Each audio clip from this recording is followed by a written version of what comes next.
Baik, Assalamualaikum warahmatullahi wabarakatuh. Saya akan menjelaskan sekilas saja terkait dengan teknik atau cara menghitung bersah sampel selain dengan teknik atau cara yang sudah diperkenalkan di video sebelumnya, ya, yaitu dengan rumus Lovin misalnya, di mana merupakan salah satu cara yang paling sering digunakan oleh mahasiswa untuk menghitung besar sampel.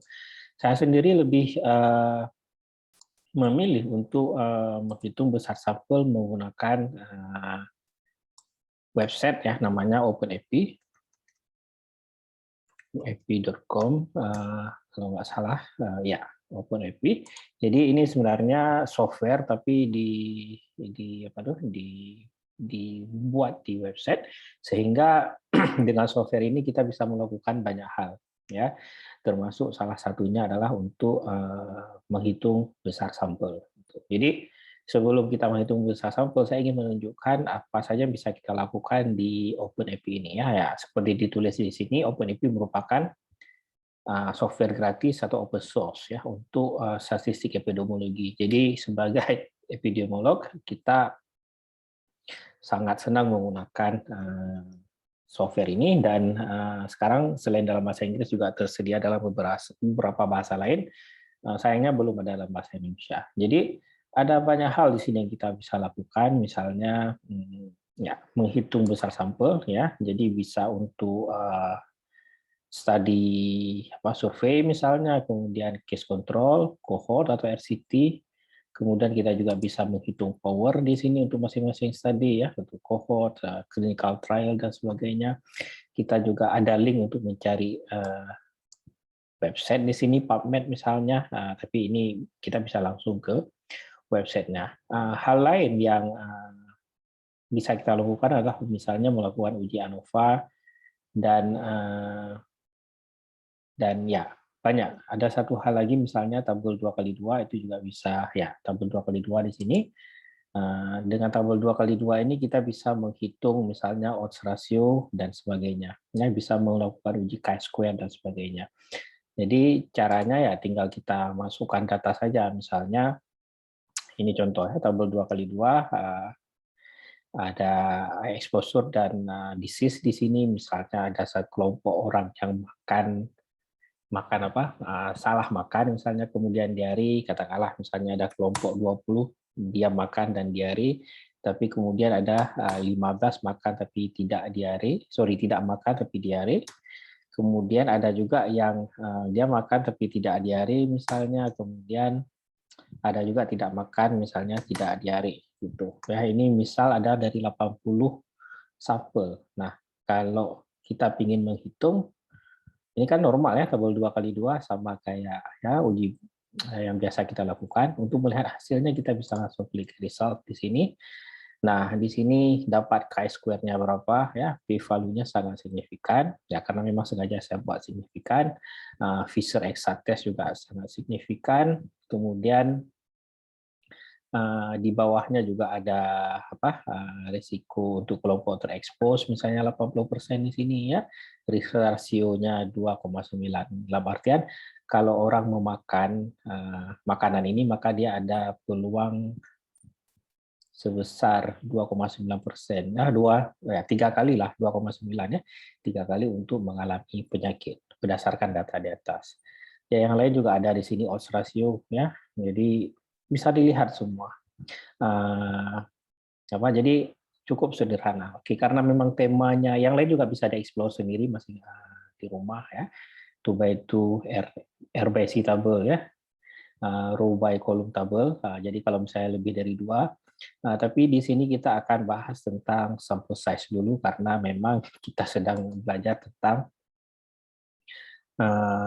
population dan sampel, ya. Jadi seperti dilihat di sini bisa untuk case control, cohort atau RCT, dan juga untuk survei atau cross sectional, ya.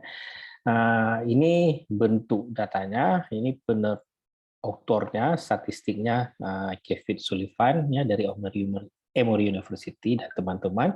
Tentunya jadi referensinya jelas. Kemudian eh, caranya adalah kita memasukkan rumusnya ada di sini, bisa dilihat di mana tadi, ya.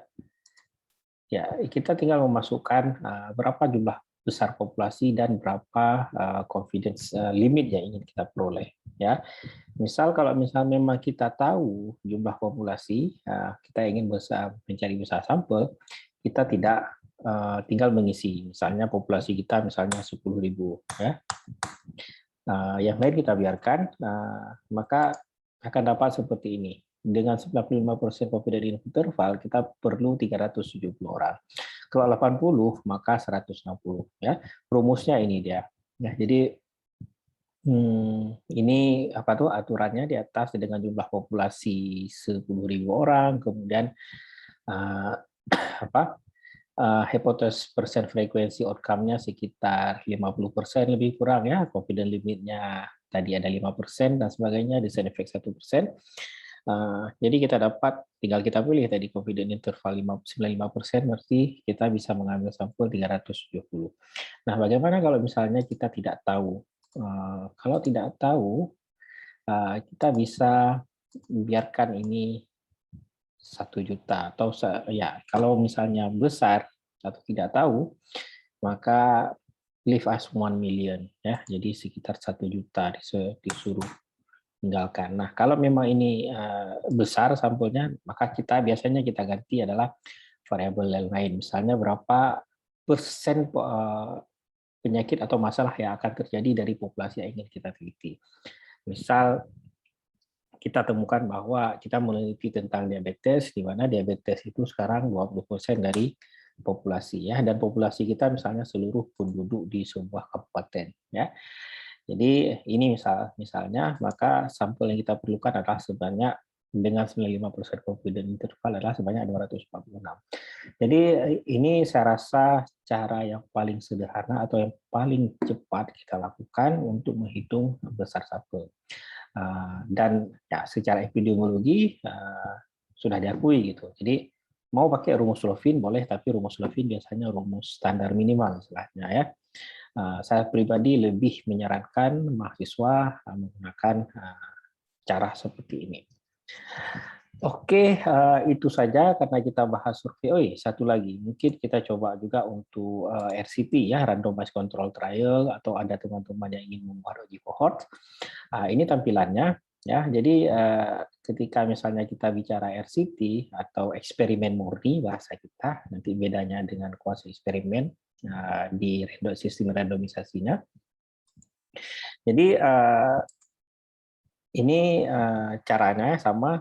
Ini untuk confidence intervalnya 95% sudah ditulis ini, usually 95%, kemudian powernya 80%. Ini yang minimal, ya. Bisa lebih besar, tapi kalau bisa jangan lebih kecil gitu. Kemudian rasio of exposed to exposed biasanya 1. Jadi rasio 1:1 istilahnya. Kemudian ini persen of exposed with outcome, itu biasanya angkanya antara 0 sampai 99. Oke, ini biasanya kita biarkan saja seperti ini karena ini sudah standar, ya. Yang perlu kita isi adalah salah satu dari di bawah ini. Jadi kita bisa pingin berapa odds ratio kita inginkan, ya. Jadi makin besar odds ratio kita coba saja. Misalnya odds ratio seperti yang barusan kita temukan, misalnya 3, ya.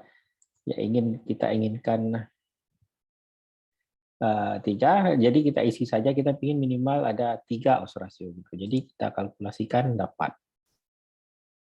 Jadi ini dia untuk masing-masing, tergantung, ini ada 3 opsi kita lakukan, ya. Kelsey, Flash, sama Flash with CC. Jadi untuk expose misalnya kita pakai Kelsey itu 178, kemudian non expose 178. Jadi jumlah total 356. Ini lebih kurang sama, ya, nggak jauh beda. Cuman ya beda 1-2 sampel saja. Untuk detailnya bisa baca di buku ini, ya, Methods Observational Epidemiology Second Edition. Oke, ini contoh. Kita coba lain, misalnya kita ingin, ini kan otomatis terisi tadi sudah saya sebutkan. Kita ingin misalnya OR-nya jadi 5, ya.